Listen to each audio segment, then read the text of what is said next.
Assalamualaikum warahmatullahi wabarakatuh. Gimana perasaan kalian sudah naik kelas 12? Apakah kalian merasa senang? Dan apakah kalian sudah siap menghadapi ujian nasional? Sebelum kita memulai belajar, alangkah baiknya kita berdoa terlebih dahulu. Silakan ketua kelas pimpin doanya.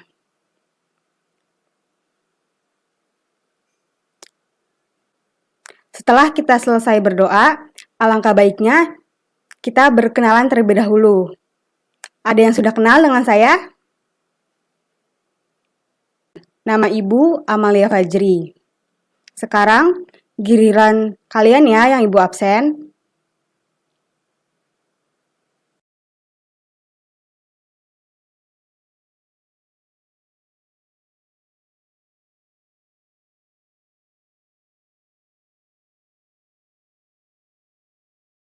Ada yang tahu ini gambar apa? Materi yang akan kita bahas pada hari ini, yaitu tentang perkembangan dan pertumbuhan pada makhluk hidup. Proses yang terjadi pada sel atau tubuh berupa pertambahan ukuran dan berat, tetapi tidak dapat balik. Disebut dengan irreversible. Itulah yang dinamakan dengan pertumbuhan. Sebagai contoh, peningkatan volume tumbuhan dapat diukur dari perbedaan panjang, tinggi batang, diameter batang, dan luas permukaan daun. Sedangkan suatu proses perkembangan makhluk hidup menuju tingkat kedewasaan yang ditandai dengan adanya perubahan struktur dan fungsi masing-masing organ tubuh hingga perubahan yang terjadi semakin kompleks. Itu yang dinamakan dengan perkembangan. Ada yang tahu berapa fase pertumbuhan dan perkembangan? Fase pertumbuhan dan perkembangan dibagi menjadi 3. Yang pertama, ada fase pembelahan sel, di mana pada fase ini sel bertambah banyak jumlahnya, karena sel melakukan pembelahan secara terus-menerus. Pembelahan ini terjadi secara mitosis, sehingga semua sel yang dihasilkan memiliki sifat yang sama. Yang kedua, ada fase pembesaran ukuran sel, di mana ukuran sel bertambah besar karena sel menerima suplai zat dari lingkungan, sehingga menyebabkan pembesaran pada organel-organel sel. Yang terakhir, ada fase pematangan atau diferensiasi sel. Pada fase ini, semua sel mengalami perubahan sifat dan fungsi, di mana setiap sel akan berfungsi sebagai penyusun jaringan atau organ tertentu. Ada macam-macam pertumbuhan berdasarkan waktu yang digunakan, dibagi menjadi 2. Yang pertama, pertumbuhan terbatas. Proses pertumbuhan akan berhenti setelah mencapai tingkat maksimum, yang kemudian menghasilkan biji, kemudian layu dan mati, sehingga menyelesaikan satu siklus hidupnya.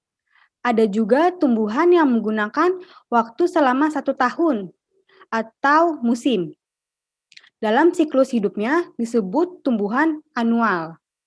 Ada juga tumbuhan yang menggunakan waktu selama 2 tahun atau lebih dalam siklus hidupnya, disebut tumbuhan bienal. Sedangkan pertumbuhan tidak terbatas. Proses pertumbuhan berlangsung selama bertahun-tahun dalam menyelesaikan satu siklus hidupnya. Tumbuhan yang demikian disebut tumbuhan perennial. Pertumbuhan tidak terbatas bukan berarti tumbuhan tersebut akan hidup abadi. Hanya saja, tumbuhan tersebut mampu mengalami pertumbuhan terus-menerus selama kondisi lingkungan mendukung. Kita lanjut lagi ya ke proses pertumbuhan dan perkembangan pada tumbuhan. Di sini ada yang tahu berapa proses pertumbuhan dan perkembangan pada tumbuhan?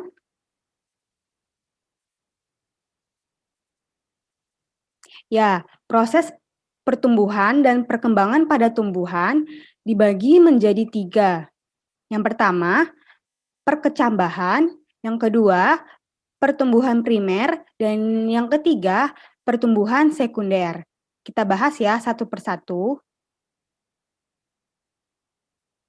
Yang pertama ada perkecambahan, proses awal pertumbuhan dan perkembangan embrio pada tumbuhan. Selanjutnya ada tahapan perkecambahan. Yang pertama, imbibisi atau bahasa gampangnya kasih air. Dengan memasukkan air ke dalam biji, maka hormon giberelin akan aktif. Hormon ini pun akan mengaktifkan enzim hidrolisis. Yang kedua, pembentukan atau pengaktifan enzim yang menyebabkan peningkatan aktivitas metabolik.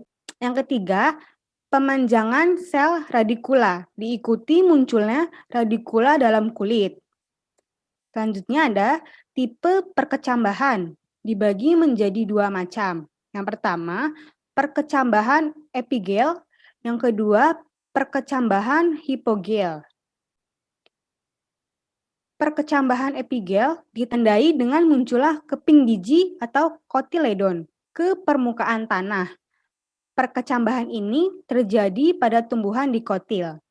Yang terakhir ada perkecambahan hipogel, ditandai dengan kotiledon tetap berada di bawah permukaan tanah. Perkecambahan ini terjadi pada tumbuhan monokotil. Ada pertumbuhan primer pada ujung akar. Pertumbuhan primer dimulai dari meristem apikal yang terdapat pada ujung akar dan pada pucuk tunas. Pertumbuhan ini terjadi karena aktivitas sel-sel meristem, merupakan sel-sel yang aktif membelah secara mitosis. Sel meristem banyak terdapat pada ujung akar dan pada ujung tunas. Meristem yang demikian disebut dengan meristem apikal. Selanjutnya ada zona ujung akar, terbagi menjadi 3 zona. Yang pertama ada zona pembelahan, meliputi daerah meristem apikal akar dan sel-sel derivatnya. Pada fase ini menghasilkan sel-sel baru dan pembentukan tudung akar. Yang kedua, terjadi pemanjangan sel-sel yang ukuran panjangnya dapat lebih dari 10 kali ukuran panjang biasa. Zona yang ketiga, terdapat 3 sistem jaringan dari tumbuhan dewasa, yaitu jaringan dermal, jaringan dasar, dan jaringan vaskular. Selanjutnya ada pertumbuhan primer pada ujung batang. Terdapat 2 macam tunas pada tumbuhan. Yang pertama ada tunas terminal, yang kedua ada tunas aksilar. Yang pertama, tunas terminal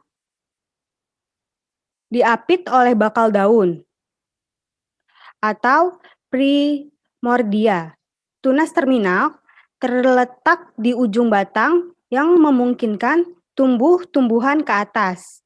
Yang kedua, tunas aksilar terletak pada bagian ketiak daun yang pertumbuhannya akan membentuk cabang atau bunga. Sebelum kita lanjut ke materi selanjutnya, ada yang ingin ditanyakan?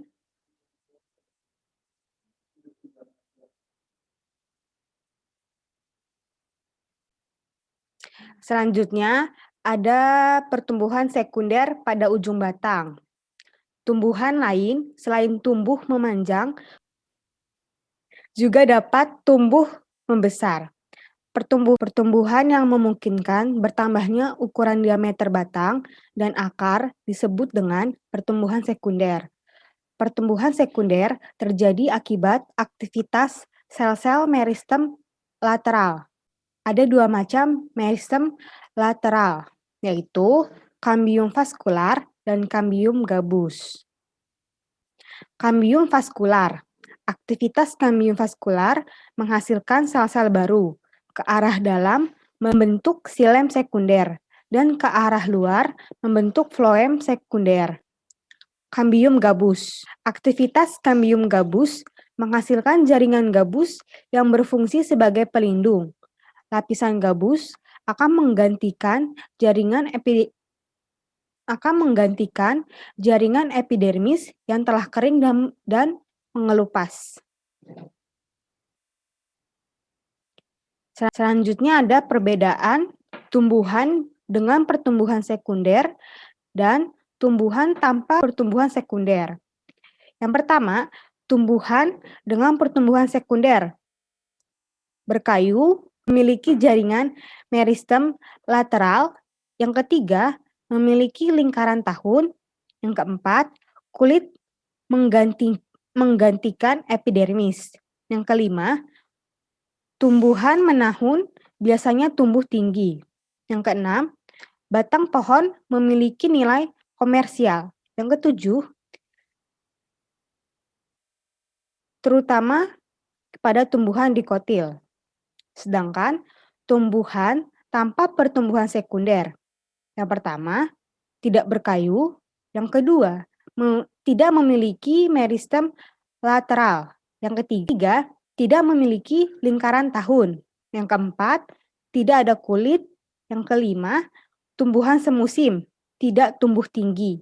Yang keenam, batang pohon memiliki nilai komersial atau tidak memiliki nilai komersial.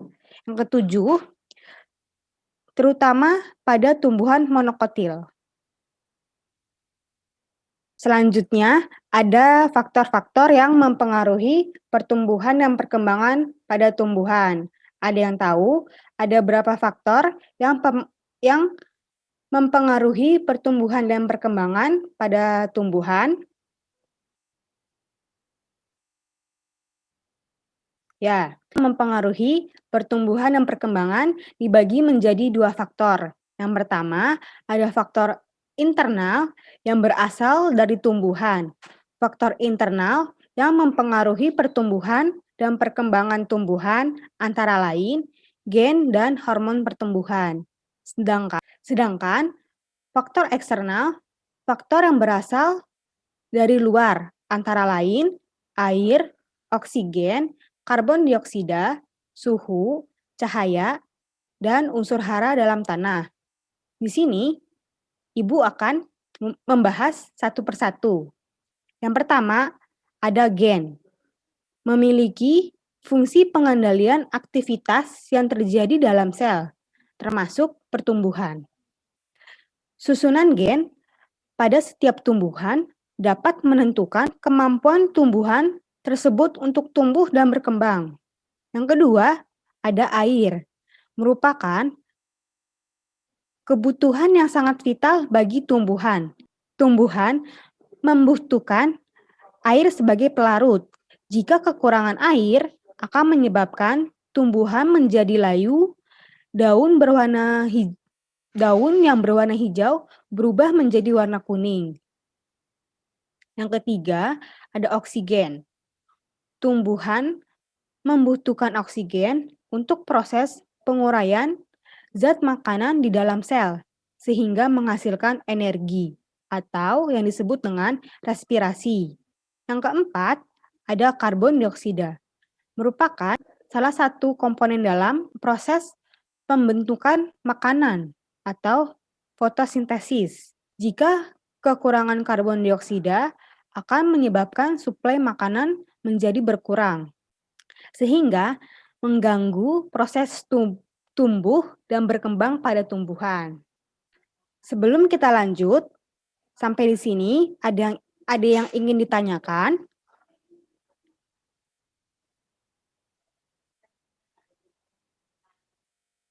Oke, kita lanjut ya.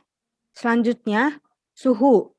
Pertumbuhan dapat berlangsung pada kisaran suhu 4 sampai 45 derajat Celcius dan optimalnya pada suhu 28 sampai 33 derajat Celcius. Selanjutnya, ada cahaya. Tumbuhan membutuhkan cahaya agar dapat melakukan fotosintesis. Tumbuhan yang berada di ruangan gelap akan menghasilkan batang yang cukup tinggi tetapi lemah. Sedangkan tumbuhan yang berada di ruangan terang menghasilkan tubuh sedikit lambat, daun berwarna hijau, dan agak pendek. Yang terakhir, unsur hara dalam tanah. Tumbuhan membutuhkan berbagai unsur hara yang terdapat di dalam tanah. Pada tanah yang terlalu asam, fosfor mungkin tidak tersedia karena fosfat berkaitan dengan aluminium dan besi, membentuk senyawa yang tidak larut dalam tanah. Pada tanah yang terlalu basah, kandungan besi, mangan, tembaga, dan sel di dalam tanah menjadi berlebihan. Kelebihan unsur tersebut dapat menyebabkan tumbuhan mengalami keracunan. Materi yang terakhir yaitu mengenai tentang hormon yang mempengaruhi pertumbuhan dan perkembangan pada tumbuhan. Ada yang tahu ada berapa hormon yang mempengaruhi pertumbuhan dan perkembangan pada tumbuhan?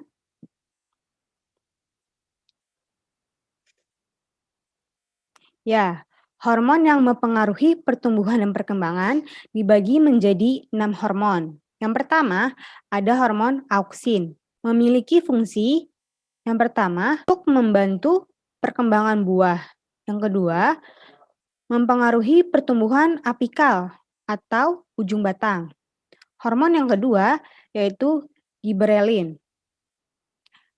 Hormon ini banyak terdapat pada bagian ujung daun, kuncup, biji, dan ujung akar. Pertama, menghentikan dormansi pada biji. Yang kedua, merangsang pertunasan pada kuncup. Yang ketiga, mempercepat perkecambahan pada biji. Hormon yang ketiga yaitu sitokinin, di mana hormon ini memiliki fungsi yang pertama, merangsang pembelahan pada sel yang berhenti bermitosis. Yang kedua, merangsang diferensiasi sel pada jaringan meristem. Yang ketiga, merangsang pertumbuhan tunas lateral. Hormon yang keempat yaitu etilena. Hormon ini digunakan untuk mempercepat proses pematangan buah. Gas tersebut menyebabkan terjadinya perubahan warna buah dari hijau menjadi kuning atau merah, sehingga dapat dikatakan buah tersebut telah matang. Hormon yang kelima tentang asam absitat. Hormon ini bersifat menghentikan pertumbuhan. Senyawa ini bermanfaat pada tumbuhan yang tumbuh di wilayah yang mengalami musim dingin. Hormon yang terakhir yaitu hormon kalin.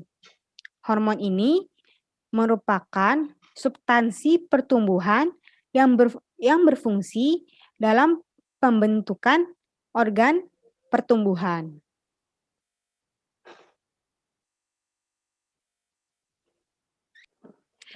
Sebelum mengakhiri pertemuan pada hari ini, ada yang ingin ditanyakan?